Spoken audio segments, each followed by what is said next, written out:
Hey everyone, welcome back to Engelbard Gaming. Alrighty, for today's video I'll show you every Capcom game that made its way onto the Sega Genesis / Mega Drive. This will include Capcom games that were published by both Capcom and Sega on the system, and one by somebody else. Also, since I've covered a lot of this territory already, I'm going to throw in a few sort of bonus things, and you'll see what I mean as we go along. This is also for main system games only, which means I'm not including things like Final Fight CD. I started this whole every game from Publisher X on System Y thing a couple of years ago with every Capcom game on the Sega Master System. It's taken a while to get around to doing this Genesis version, but here we finally are. Capcom has been one of the most consistent and high-quality video game developers and publishers out there in the history of the medium. They're one of the few prominent companies from the early days of gaming that are still around as a powerhouse today in September 2023 as I record this. Believe it or not, only 12 Capcom games found their way onto the Genesis in its commercial lifetime. What makes that small number so crazy is that some of those 12 games were incredibly well received and popular, becoming some of the most memorable games of the entire software library of the system, which probably leads people to believe that there were more Capcom games on the system than there actually were. Today I'll show you each of those 12 games, and also how they stack up against their arcade counterparts where applicable. Now I'll be looking at these in alphabetical order, and for a lot of these games, I've already done complete full game comparisons with their arcade counterparts. If you want to check those out, see the links in the description where I'll put all of them. And for now, let's get on with it. We kick things off with Cheeky Cheeky Boys, which is also known as Mega Twins. And it's kind of funny that this is the first game in our list, since this was the final Capcom arcade port that was published by Sega themselves. It landed on the Genesis in the US in 1992. Before this Capcom arcade port, Sega had brought us Ghouls and Ghosts, Forgotten Worlds, Strider, and Mercs. That makes this particular release kind of strange, since, at least anecdotally, I can tell you Mega Twins was nowhere near as popular as those other games. The very few times I encountered Mega Twins in an arcade during its day, there was rarely anyone playing it or singing its praises. Now, as for the game itself, you can kind of picture Cheeky Cheeky Boys as sort of an even more action-oriented version of something like Wonder Boy 3 Monster Lair. It also has got some of that 16-bit Capcom arcade flair thrown in for good measure. It's an okay game, but, let's face it, it's nowhere near as compelling as any of the 4 Capcom titles that Sega ported to the Genesis prior to this one. Now, quality-wise, it's fine, and it's on par with the other Capcom titles that Sega brought to the system. It looks pretty close to the arcade version, the sound is ported relatively well, and the gameplay is pretty intact. It is missing the 2-player simultaneous play from the arcade original though, which is always a shame. Cheeky Cheeky Boys has never been one of my favorites. It's kinda shallow, and the collision detection can be a little wonky, both in the arcade original and its port on the Genesis. In the end, it's a pretty high quality port of a pretty average game. It's not my thing, but fans of the original will definitely appreciate the quality of this Genesis port. Forgotten Worlds was Capcom's very first game on their 16-bit CPS-1 hardware. It also ended up being one of the earliest Genesis / Mega Drive games. Arcade Forgotten Worlds was sort of Capcom's third flying guy shooter, following Section Z and Sidearms. It had much better graphics than either of those games, much better sound, and way more on-screen action. It also used a rotating dial to allow you to aim in virtually any direction. It's a good game, but honestly, the arcade version is intensely unfair, especially if you're playing alone. There's just way too much going after you, and while you can spam quarters to finish it, it's just not that much fun dying a million times from start to finish. Now, Forgotten Worlds arrived on the Genesis in 1989, shortly after the US release of the system. For such an early game on an itty-bitty 4-megabit cart, that's only 512 kilobytes by the way, Sega did a pretty amazing job bringing this game to the system. Visually, there are obvious cutbacks from the arcade original, especially in the amount of background tiles used. A couple of short levels have also been removed. Some enemies are a little smaller or a little less detailed than the arcade originals too. Now, despite all that, the gameplay is stellar in this one. It's a lot less unfair than the arcade original, which makes it actually more fun to play. They did a bang-up job with the music too. Genesis Forgotten Worlds even includes 2-player simultaneous play.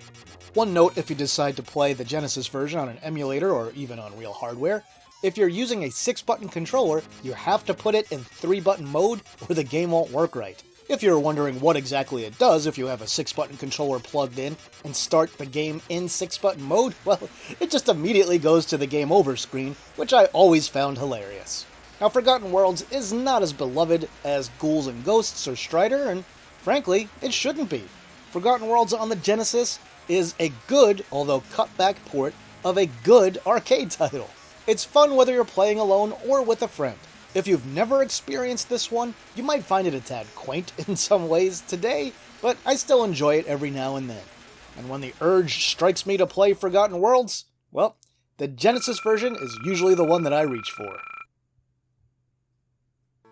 Yeah, you probably know this one pretty well by now. I've featured it in quite a few videos on the channel over the years. This is, of course, Ghouls and Ghosts, which was the first of the Genesis Capcom arcade ports and was also the first of them developed and published by Sega. This one was on a 5 megabit cartridge, which was a really weird size. It has all the levels from the arcade original, but is missing some animation and some backgrounds. Upon its release for the Genesis, Ghouls and Ghosts was super well received and famously won Electronic Gaming Monthly's Game of the Year award for 1989. Now, the Genesis port is fantastic despite the minor cutbacks in it. Its tile set is much smaller than the arcade version, but what's here still looks good, if a bit plain. When it comes to gameplay and music, again, I actually prefer the Genesis port to the arcade original.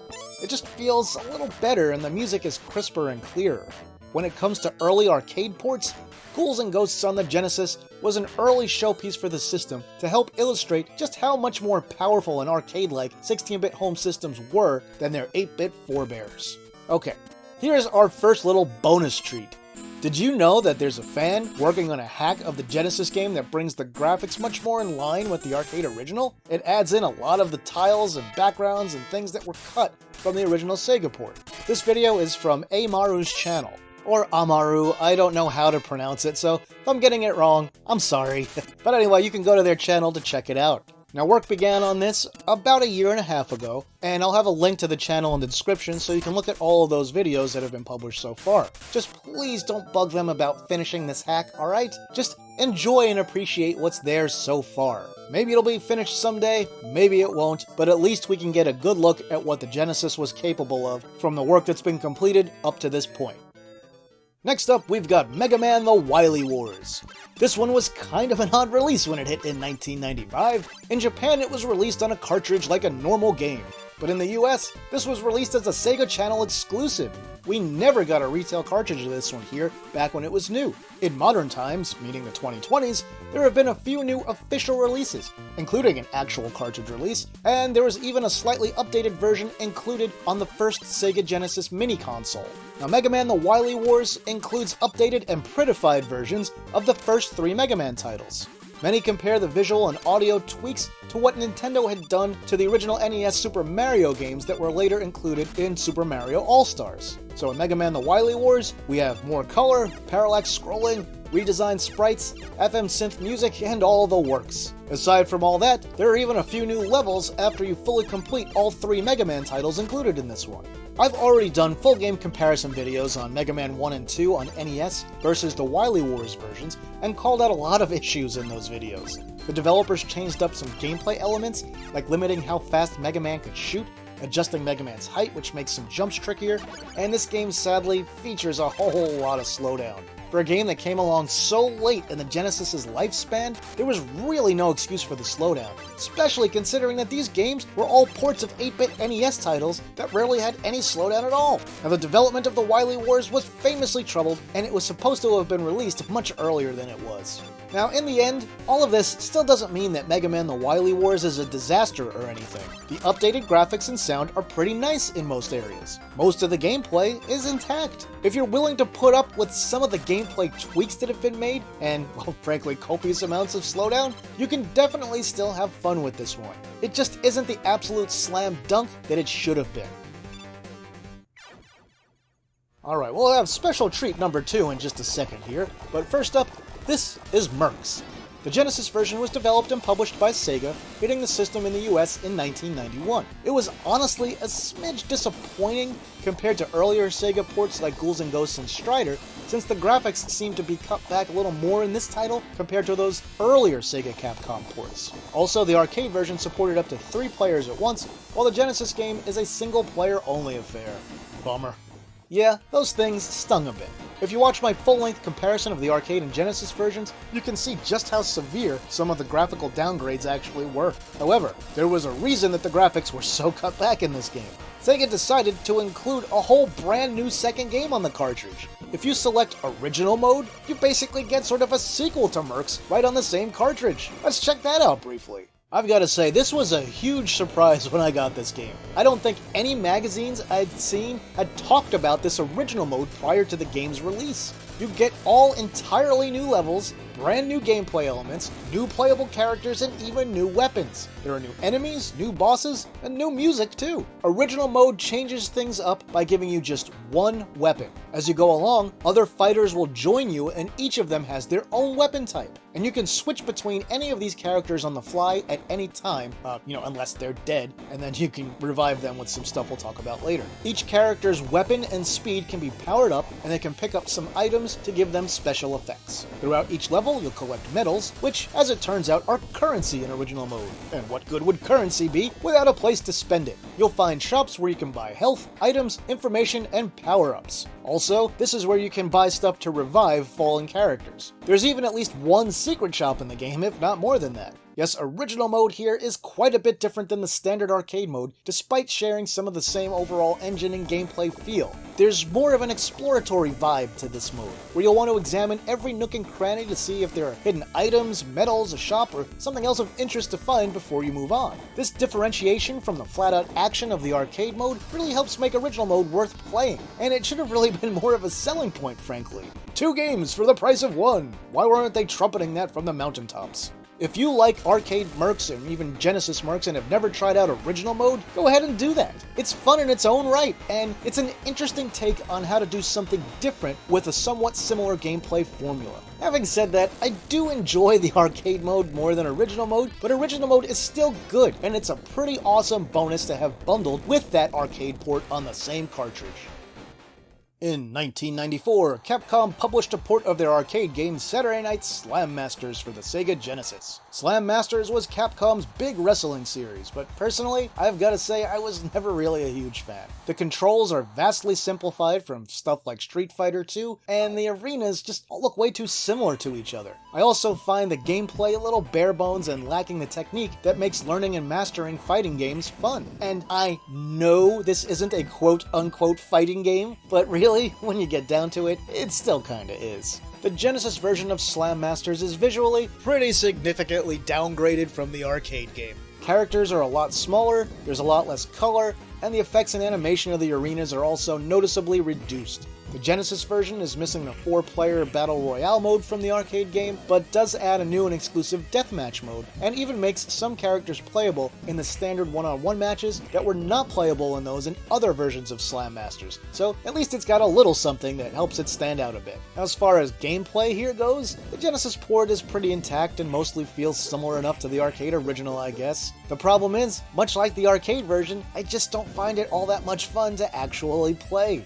Oh well, if you're a fan of Slam Masters in general, you'll probably like this port, even with its cutbacks. And that's about all the time I'm willing to spend on this one. Sorry, Slam Masters fans. Okay, folks, here's Arcade Street Fighter II Champion Edition along with Genesis Street Fighter II Special Champion Edition in Champion Mode. I did a full comparison of these games a long time ago, and it very slowly became one of my most popular and viewed videos. Anyway, this game was developed and published by Capcom for the Genesis in 1993, and is probably the best game that they ever published on the system themselves. It's a little rough around the edges in some ways, but it looks good, it has the most arcade-accurate soundtrack on any system from that era, and the gameplay is fantastic with the 6-button controller. Having said all that, there still are a few minor issues with this one. The graphics are kind of small and letterboxed, boxed, mainly because they were directly ported from the SNES game. Most SNES games, including the port of Street Fighter II, ran in the system's low-resolution mode of 256 by 224. Most Genesis games run in its normal or higher resolution mode of 320 by 224. Capcom kinda took the lazy route here and decided to run the game in the Genesis's low-resolution mode, which also happens to be 256 by 224, which made it easy for them to reuse the SNES graphics without having to draw anything for the higher, standard Genesis resolution. The next problem is the quality of the voice samples. They're bearable, but no, they're not clear. If you're interested, there are some hacks for this game, including one that greatly improves the quality of the voices, some that improve the colors, and just many, many more. Special Champion Edition came on a 24 megabit cartridge, and it's kinda hard to see where all that extra memory went versus the 16 megabit SNES original. A lot of that space was probably devoted to sound samples, I'm gonna guess, but anyone who's done a detailed look into this, feel free to let me know your findings in the comments. In the end, Street Fighter II Special Champion Edition remains my favorite home port of Street Fighter II from the 16-bit era. Let's take a look at another special treat now, shall we? Well, looky here. This version of Street Fighter II Turbo isn't really what it says it is. This was a beta of Street Fighter II for the Genesis while the game was still in development, and despite using the Turbo color schemes for characters, it only has Champion Edition moves. And you wanna know what's insane here? A lot of the stuff in this beta is better than what we got in the retail release. Like what? Look at the animation! There's noticeably more animation frames, especially in the idle animation. WTF, Capcom? Why didn't that make it into the officially released version? Were you just trying to maintain feature parity so SNES fans wouldn't get mad at you? Also, a lot of the music in this version is even better and closer to the arcade original than what we got in the retail release. Not all of it, some songs are worse, but I'd say most of it is actually better. And another crazy thing, this version of the game has the critical versions of the music from the arcade game that didn't make it into any of the retail 16-bit era home releases. All the official releases just speed up the regular music instead of switching to the altered critical tracks like the arcade version did. Playing this game makes me kinda angry because some stuff in it is just so much better than what was in the final retail release. On the flip side, some stuff isn't better. The sound effects, for example, are pretty awful. Some of the backgrounds and background colors in this version are also a little worse than the retail release. Finally, a lot of the more incidental voice effects and samples are missing, like the country names and some of the other announcer samples. Well, actually, one more thing I just thought of is unlike the completed official release that would follow this one, this version can only play one audio sample at a time, which leads to problems with the music when characters are yelling their move names out. Still, I really just wish that Capcom had corrected the few little issues this game had and released it instead of what we ended up with. The animation and critical songs alone would have made this the most complete version of the game released on home hardware during its era. Oh well, at least we can now take a look at what could have been.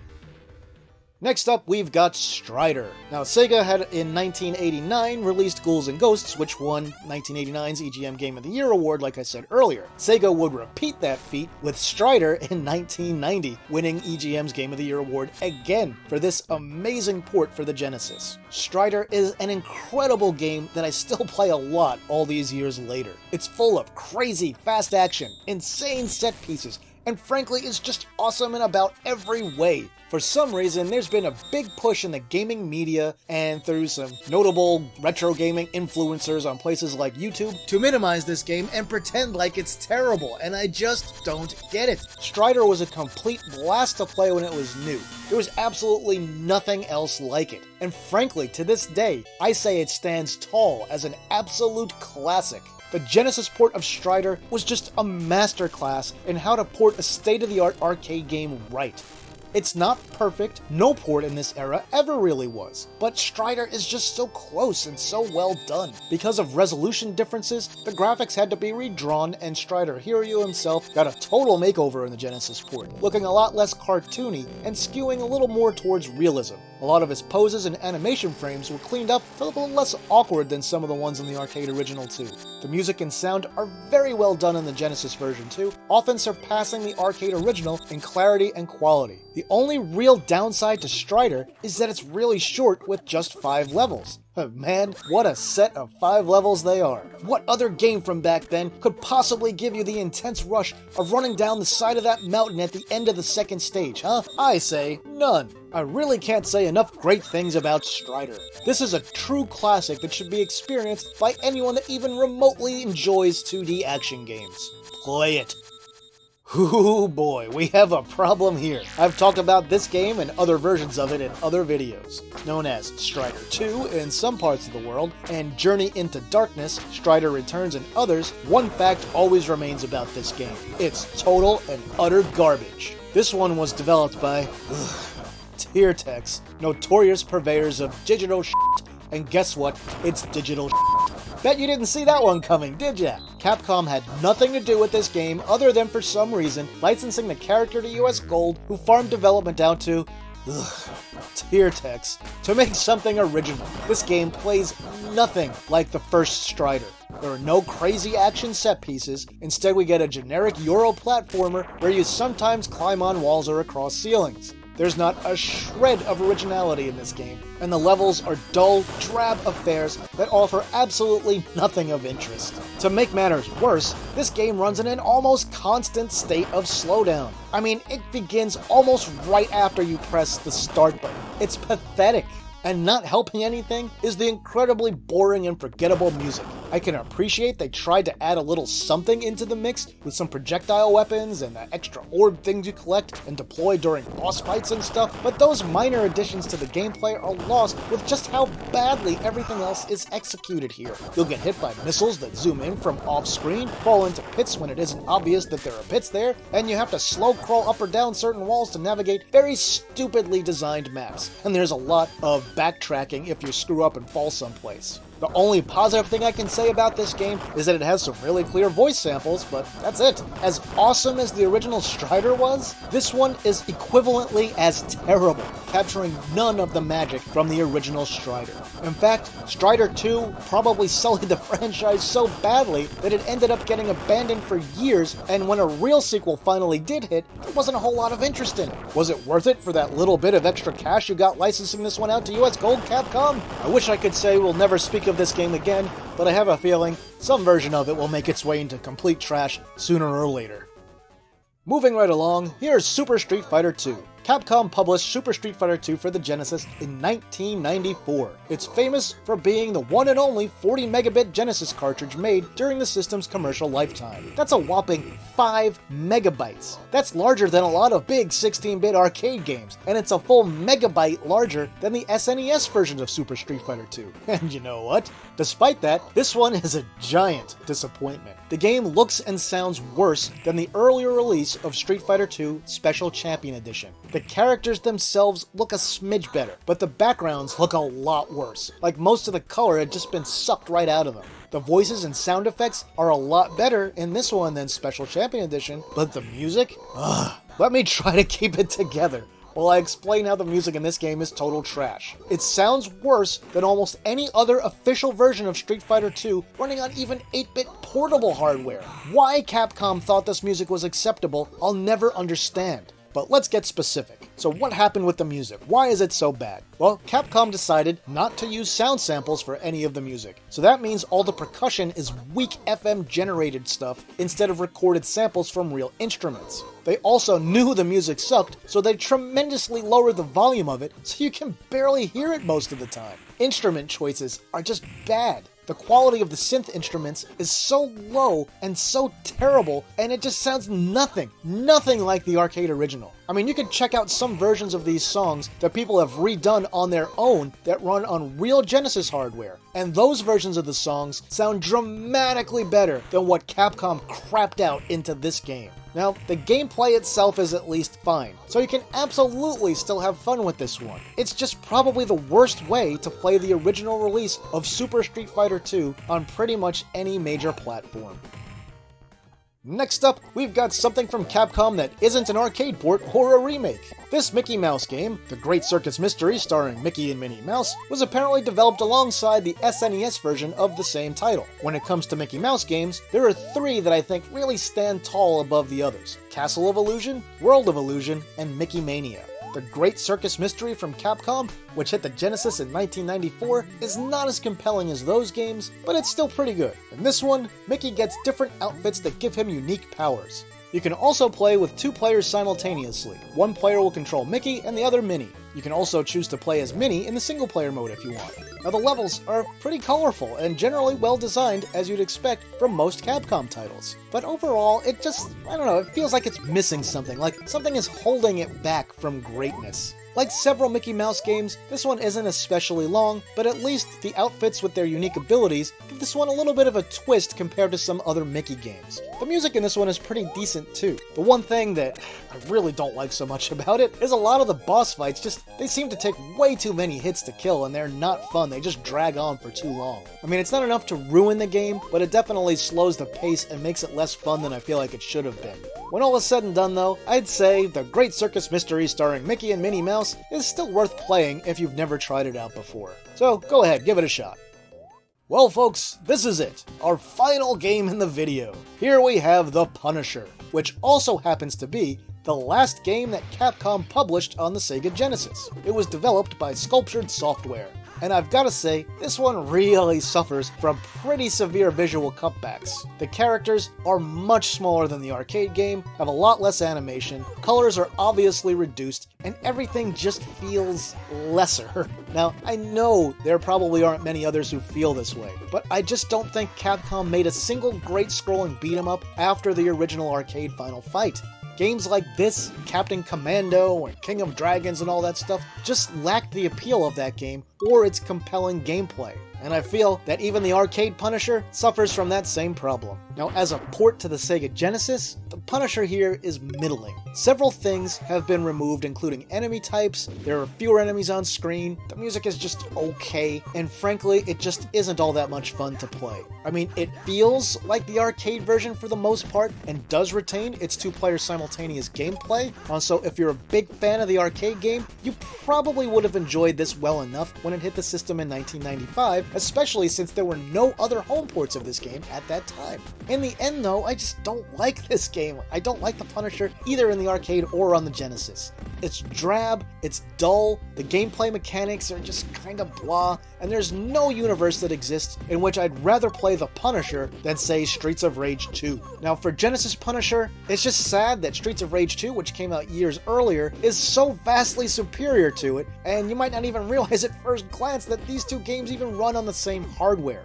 I mean, it really tells you what kind of effort, or lack thereof, went into this one. In the end, the Punisher is not terrible, but in the pantheon of beat-em-ups on the Genesis, this is pretty low on the ranking list. It's worth giving it a look as a curio, or if you like the arcade game, but I can't imagine too many people sticking around to play this one all the way through. Alrighty folks, there we are. That's every Capcom game released on the Genesis/Mega Drive, including one game that was never released, in the case of Street Fighter II Turbo. So what's the verdict overall? When Sega ported Capcom games, they generally did an excellent job and really showed off what their own system could do. The first 4 games they brought to the Genesis, Ghouls and Ghosts, Forgotten Worlds, Strider, and Mercs, all absolutely worth playing and range from really good to absolute classic. When Capcom took over publishing their own games for the system, they got off to a pretty rockin' start with Street Fighter II Special Champion Edition. The future looked so bright at that point. Unfortunately, the reality was entirely different. Capcom only published a handful of games on the system, generally wasting a huge opportunity to build on the success that Sega had in putting Capcom's titles onto the system. Super Street Fighter II was flawed and should have never been released in the state that it ended up in. Likewise for Mega Man The Wily Wars. The slowdown alone should have been enough to hold that game back from release until it was fixed, even though it had already been the subject, of long delays before then. The Great Circus Mystery is inoffensive, Slam Masters was a minor letdown, and The Punisher looked like something that came out in 1991 instead of 1995. Capcom's focus was on the Super Nintendo during this era, and it showed. They released many more games on that system, and devoted a lot more time and resources to it. The SNES received more Capcom arcade ports from that point on. It got their original RPGs like Breath of Fire 1 and 2, and their new original stuff like Demon's Crest. The Genesis was barely an afterthought to Capcom, and that was sad considering how their games, via Sega, had been responsible early on for the system's reputation for great arcade ports. Ah well, what can you do? So, what do all of you guys think? What are your favorite Capcom games on the Genesis? Which ones do you think weren't so well done? Tell me all about it in the comments. That'll do it for this video, my retro gaming friends. If you enjoyed the video, please like and share it online somewhere. If you haven't yet, subscribe to the channel and hit that notification bell so you'll never miss one of my videos. If you want to support the channel, you can do that on Patreon, Ko-fi, or through channel memberships now. With that, I'll say thanks for watching, and see me later.